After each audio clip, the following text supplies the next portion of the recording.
The Constitution of the State of Rhode Island and Providence Plantations is a document describing the structure and function of the government of the U.S. State of Rhode Island. History. The Constitution was ratified in November 1842 after the Dorr Rebellion, and the Constitution became effective in May 1843. Prior to this time, the state was governed by the original royal charter granted in 1663 even after American independence in 1776. Much of the text of the 1663 charter language was adopted in the 1843 version.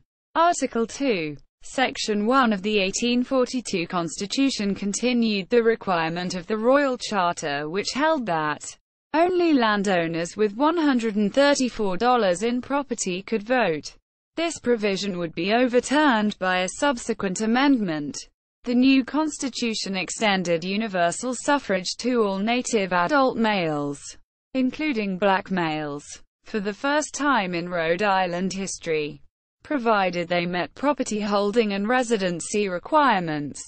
The Constitution specifically prohibited members of the Narragansett Indian tribe from voting. Article 2, Section 4. Another progressive feature of the new Constitution was that it outlawed slavery in Rhode Island. Article 1, Section 4. This provision, however, was largely symbolic, as the 1840 census listed only 5 enslaved persons in Rhode Island. In 1984, Rhode Island voters approved a referendum proposal to call a new constitutional convention, which was elected in November 1985 and convened in January 1986. The new constitution was ratified by the voters in the general election of November 1986.